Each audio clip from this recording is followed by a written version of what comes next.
grateful thanks to heaven's grace and the virtue of our masters, and gratitude for the compassion from above, allowing this humble learner the opportunity to share this lesson with all of you, lighting up your inner lamp. 1.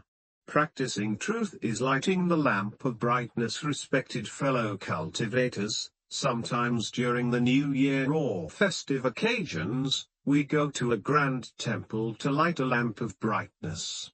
By doing so, we hope that our own life and our family's future will be filled with brightness and prosperity. But from the perspective of sages, saints, and immortals, they tell us, the simplest way to light the lamp of brightness is to practice the truth. When we put the truth into action, live it out, and fulfill it, that is the simplest and most direct way to light this lamp of brightness.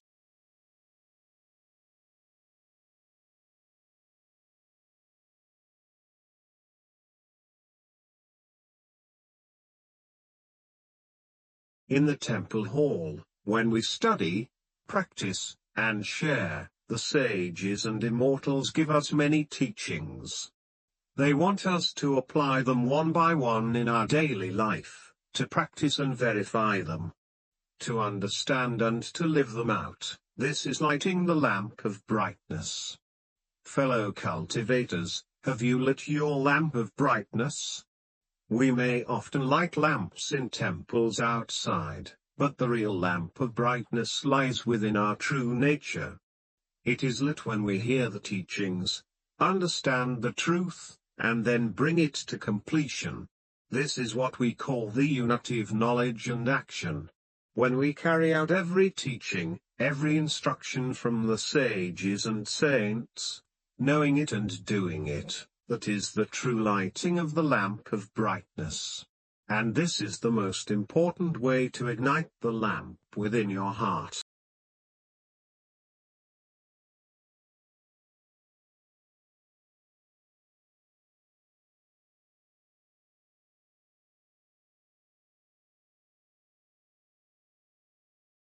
Let us now return to the text and continue our exploration. 2.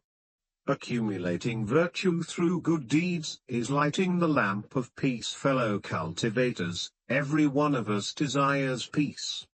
That is why when we drive, we buy insurance for protection, for our lives.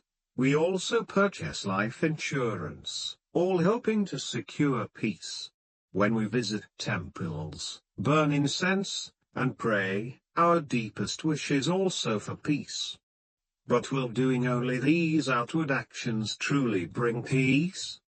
The sages and immortals compassionately remind us, true peace is attained by accumulating virtue through good deeds. We must put this into practice in every small kindness. Never think a small good deed is too insignificant to do. When we continuously perform small acts of kindness, day by day, if we can accomplish even one good deed a day, then over time, as we accumulate virtue, we are lighting the lamp of peace.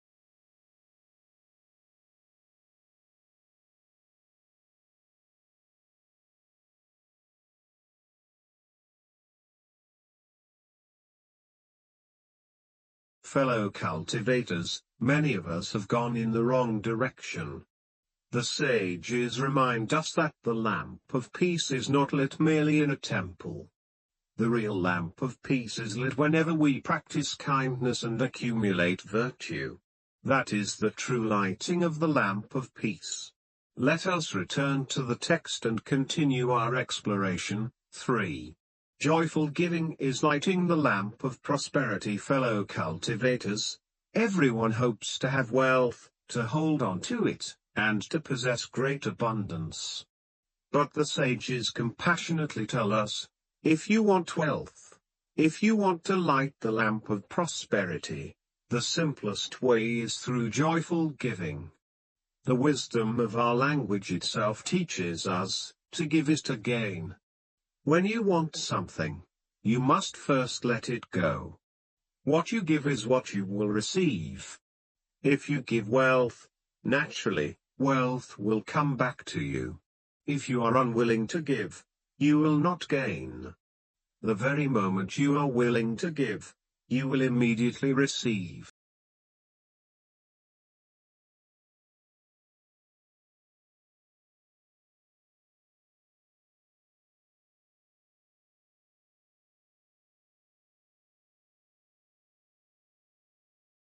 So if you hope to be prosperous and abundant, the sages remind us, as long as you give joyfully, you are already lighting the lamp of prosperity. This is such a simple way. Yet, some people, desiring more wealth, overwork themselves, taking on one job, 2 jobs, even 3 jobs, constantly exhausting their minds and bodies. But in the end, they may not receive what they wish for. Why?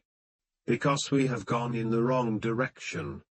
The sages remind us, when we can give joyfully, we are truly lighting the lamp of prosperity. Let us return to the text and continue our exploration. 4.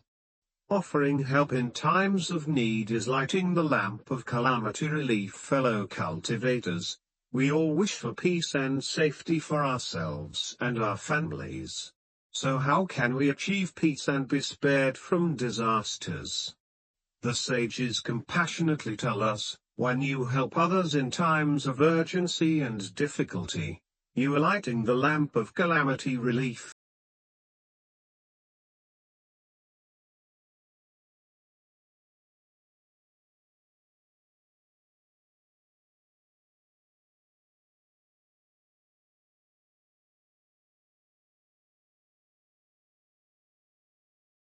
When we see someone in trouble or in urgent need, and we extend our help right at that moment, this is lighting the lamp of calamity relief. When others come to us seeking help, are we able to extend a hand? Especially now, in these chaotic and troubled times, with natural disasters and human calamities happening continuously, when we see sentient beings suffering, do we have the compassionate heart to offer help and relief? If we do, then fellow cultivators, rest assured, you are already constantly lighting the lamp of calamity relief. When you truly light this lamp, no matter what difficulties you face, blessings will come from adversity, misfortune will turn into fortune. Why is it that some people, when encountering danger, always find protection and turn bad into good? Because in their daily lives, they have practiced helping others in need. Fellow cultivators, shall we not take this to heart? Let us return to the text and continue our exploration.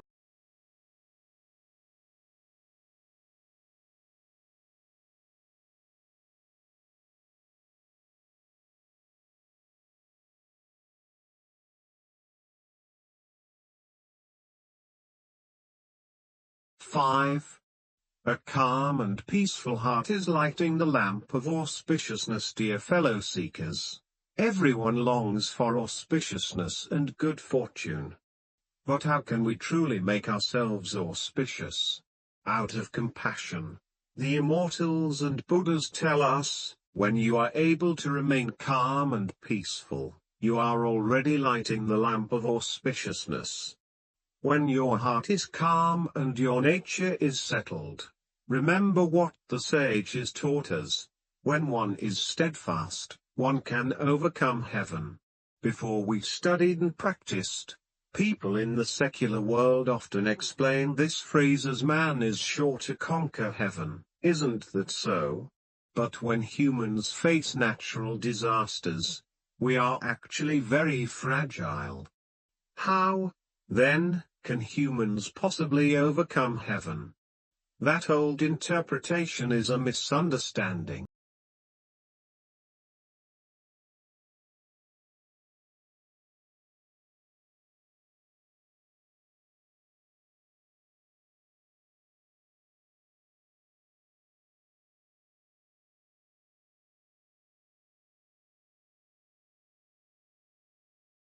through walking the path of cultivation, guided by the sages, immortals, and Buddhas, we have come to realize that the steadfastness in man can overcome heaven does not mean absolutely must win, but refers instead to stilling.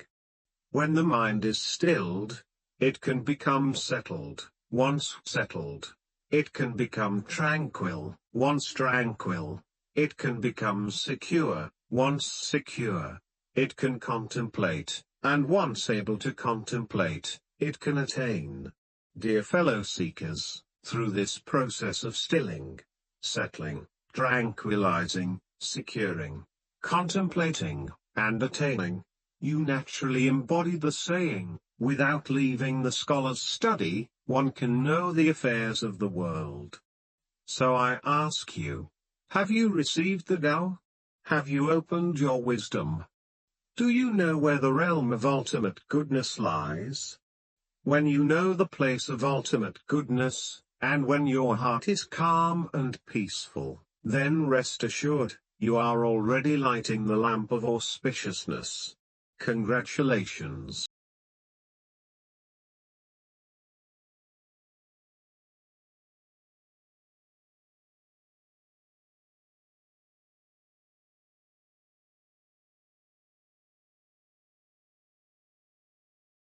Let us now return to the text and continue exploring. 6.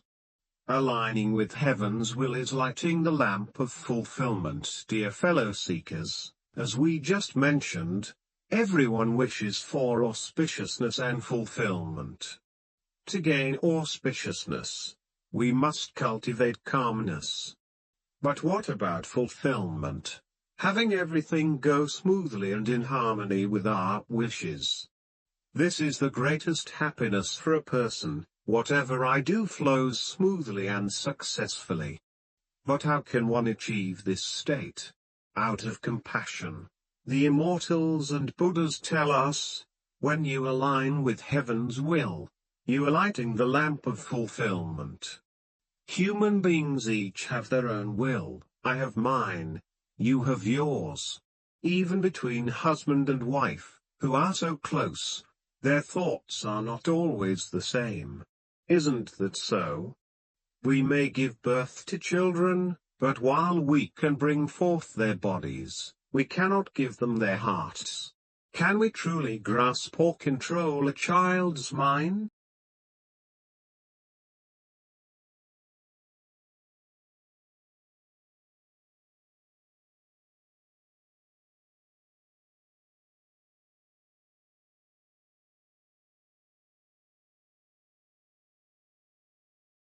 Therefore, human wills differ. To follow another's will may go against my own, to follow my own will may not align with others. When human intentions and personal intentions cannot always coincide, what should we do? Out of compassion, the immortals and Buddhas tell us, rather than struggle, let us align with heaven's will.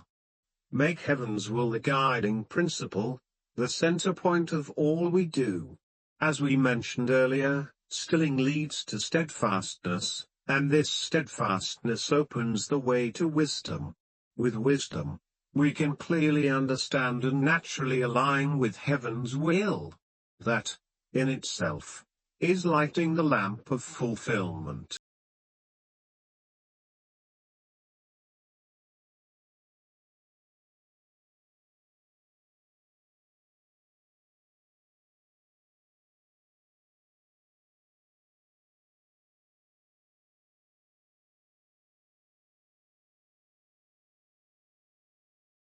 Let us now return to the text and continue exploring. 7. Filial piety toward parents is lighting the lamp of happiness. Dear fellow seekers, let's look at this picture. Unhappy, or very happy? Indeed, we all long for happiness. But what truly is happiness? To have healthy parents, a loving marriage, and filial children, this is happiness.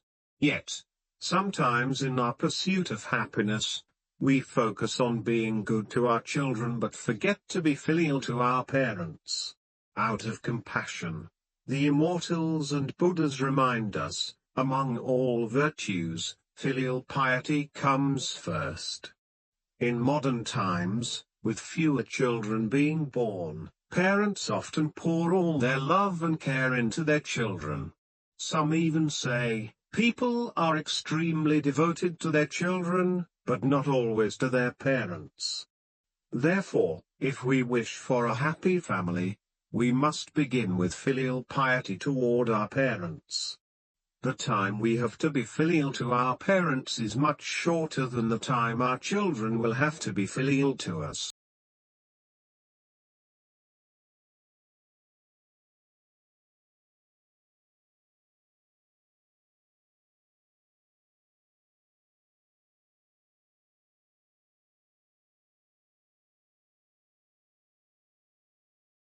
So, how do we ensure our children will be filial? Not by commanding them, not by preaching to them, but by showing them through our own example. When you fulfill your duty of filial piety toward your parents, your children will see it with their eyes and remember it in their hearts. My father and mother were so filial to my grandparents. The way you act is the way your children will learn. Thus, if you desire happiness, remember the compassionate teaching of the immortals and Buddhas. Filial piety toward parents is lighting the lamp of happiness. Let us now return to the text and continue exploring.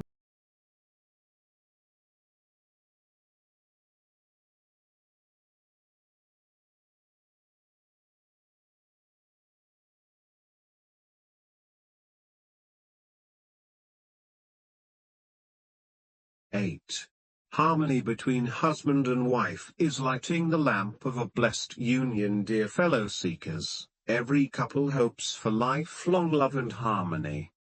Yet in today's society, we see many unhappy marriages. Why is this so? Often, before marriage, men and women put in all their effort to win each other's hearts, striving with all sincerity. Once they marry, however, why does happiness sometimes fade away? Could it be that some essential things were left undone? Out of compassion, the immortals and Buddhas tell us, harmony between husband and wife is lighting the lamp of a blessed union. In daily life, we must pay attention to small details.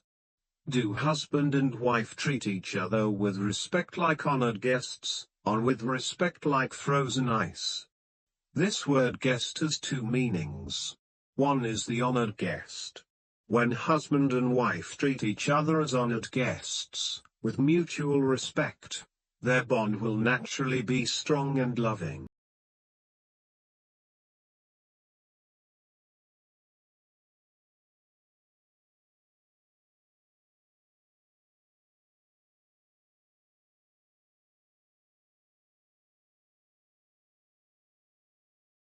But if it turns into with respect like ice, that's a problem. Ice is cold, like popsicles, like snow and frost. Imagine this, a husband and wife should be warm, affectionate, passionate like fire, but instead, when they are together, the atmosphere drops below freezing. Such a marriage can hardly be happy. Don't you agree, dear fellow seekers? That is why the immortals and Buddhas compassionately remind us, harmony between husband and wife is lighting the lamp of a blessed union. Let us now return to the text and continue exploring.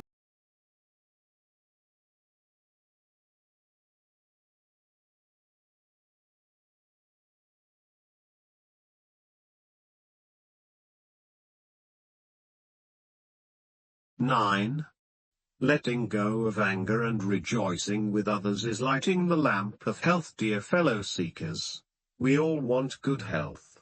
Some people pursue it through diet, by eating nutritious or health foods. Others pursue it through exercise. These are all excellent, but out of compassion. The immortals and Buddhas tell us, when we let go of anger and are able to rejoice with others, we are lighting the lamp of health. Modern medicine and science confirm that when we become angry, our body naturally produces toxins. These toxins do not harm others, they harm ourselves first.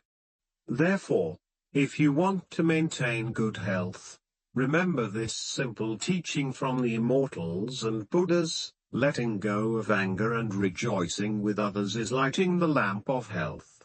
Let us now return to the text and continue exploring.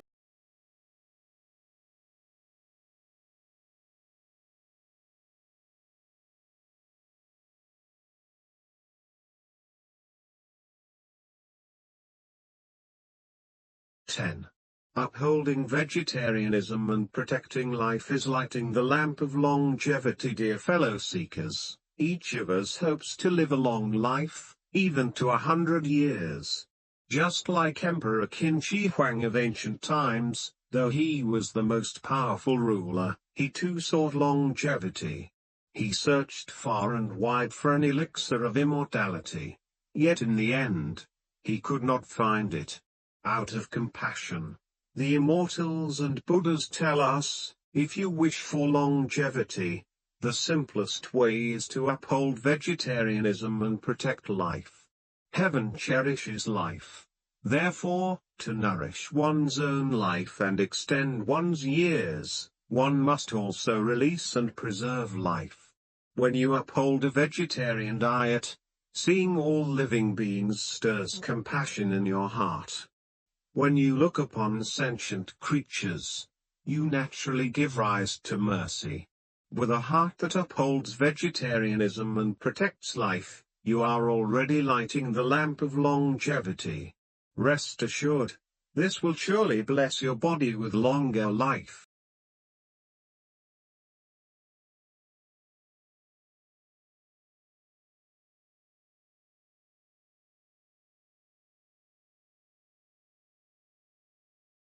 Let us return to the text and continue exploring. 11.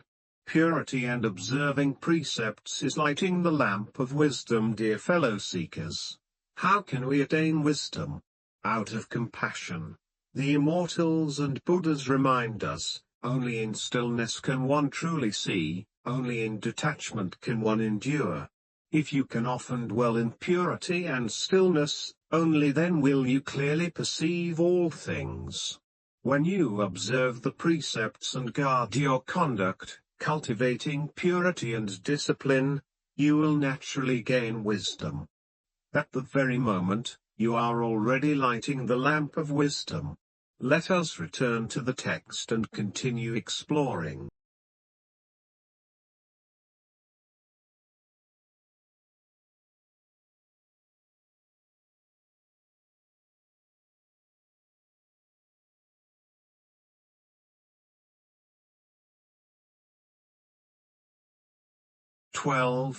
Treating others with generosity is lighting the lamp of good affinities. Dear fellow seekers, how do we build wide and harmonious connections so that others treat us kindly?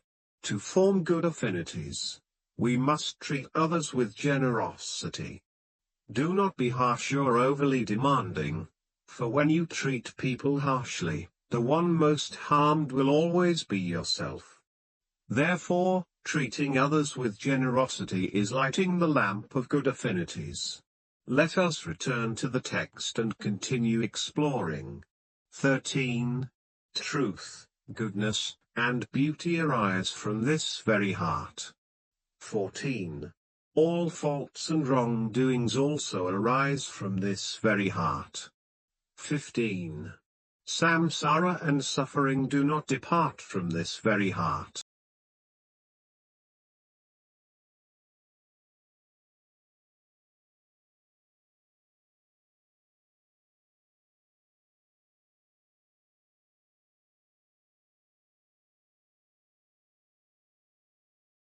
16.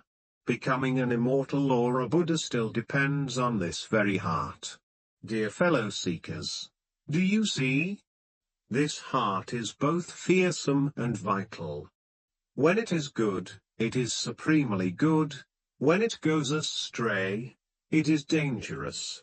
With this heart, one may ascend to become an immortal or a Buddha. With this same heart, one may fall to become a demon or a ghost.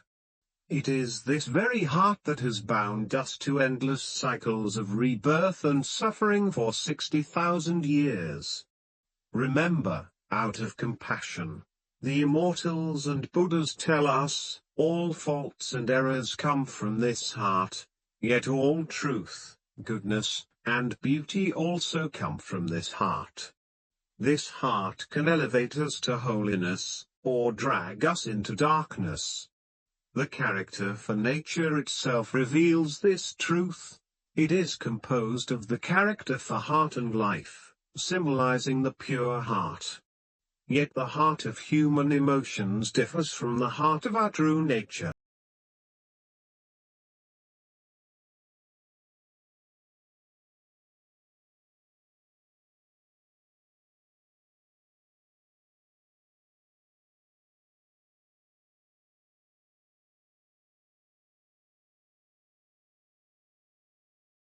Thus, the immortals and Buddhas tell us, cultivation of the Tao is cultivation of the heart. Spreading the Tao requires a heart of stillness. This very heart can help us ascend to Buddhahood or burden us with grievous sins. It depends entirely on how we guide it. So ask yourself, will you let your carnal, emotional heart take charge, or will you let the conscience of heaven and reason rule? It is wholly in our hands. Guided rightly, we ascend to become sages, immortals, Buddhas. Guided wrongly, we fall into hell, bound to samsara and suffering. Therefore, dear fellow seekers, whether we become immortal or Buddha depends on this heart.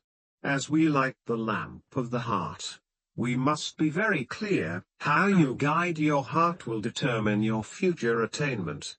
Let us return to the text and continue exploring.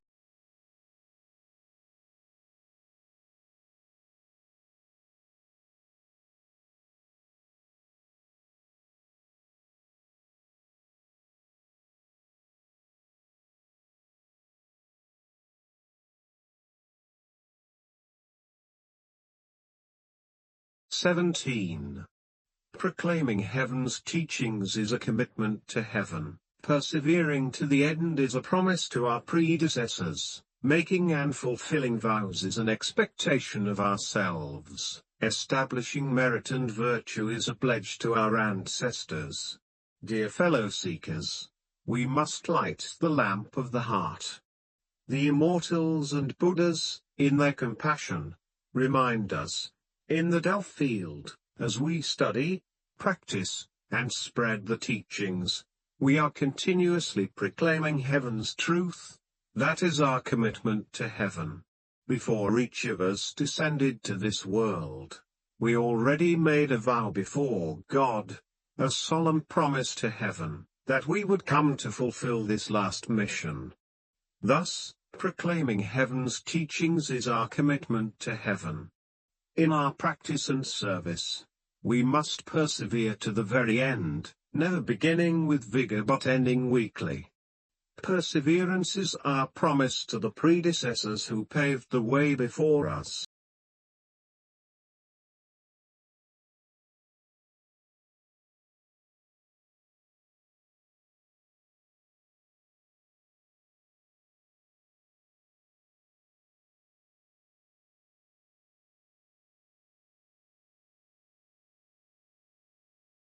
As we constantly make vows and fulfill them, this is our expectation of ourselves.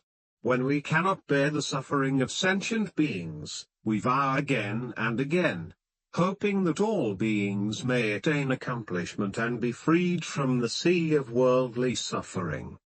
This is both our expectation of ourselves and our promise to heaven and our predecessors.